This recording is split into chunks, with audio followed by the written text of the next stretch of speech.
Iran suspended inspections of its nuclear facilities, a legal obligation under the terms of the 2015 deal, after Israel and the U.S. bombed several of its nuclear sites and military bases in June. Its president, Masoud Pezeshkian, insisted last week that the country had no intention of developing nuclear weapons. The reintroduction of sanctions, which Pezeshkian described as unfair, unjust and illegal, is the latest blow to a deal that was rated as a turning point in the Western relations with the long-ostracized Islamist nation when it was first struck. The Joint Comprehensive Plan of Action places limits on Iran's nuclear installation, its stockpiles of enriched uranium, and the amount of research and development it can undertake. It aims to allow Iran to develop its nuclear power infrastructure without straying into making nuclear weaponry. Iran stepped up its banned nuclear activities after Donald Trump pulled the U.S. out of the agreement during his first term as president in 2018. He has persistently criticized the deal negotiated under his predecessor Barack Obama as flawed, vowing to negotiate better terms. The U.S. and Israeli bombing of nuclear facilities in June was intended to reverse some of Iran's nuclear progress as well as punish it for harming regional processes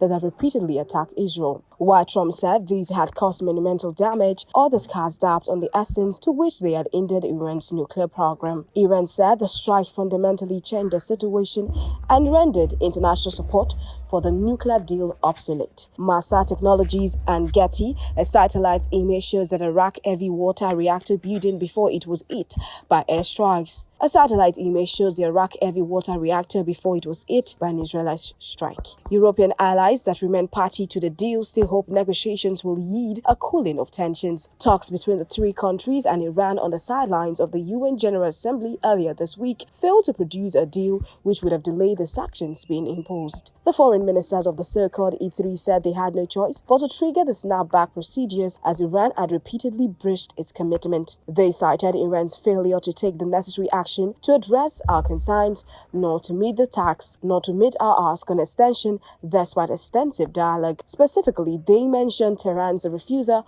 to cooperate with the UN nuclear watchdog. The suspension of IAEA inspections began following the US/Israeli bombings, but the agency confirmed on Friday that they had resumed. In a statement on Sunday, Iran said it did not recognize the illegal and unjustifiable sanctions. Its foreign ministry warned that any action aimed at undermining the rights and interests of its people will face a firm and appropriate response.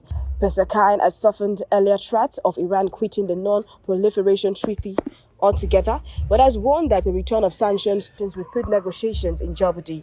He told reporters on Friday that Tehran would need reassurance that its nuclear facilities would not be attacked by Israel in order to normalize its nuclear enrichment program. He also rejected the U.S. demand to hand over all of Iran's stockpile of enriched uranium in return for a 3-month exemption from sanctions. Western powers and the IAEA say they are not convinced by Iran's insistence that its nuclear program has purely peaceful purposes. Israel welcomed the reinstatement of sanctions as a major development in response to Iran's ongoing violations, saying the international community should use every tool to prevent Iran becoming a nuclear power. Sohail Observegi reporting for BTV News.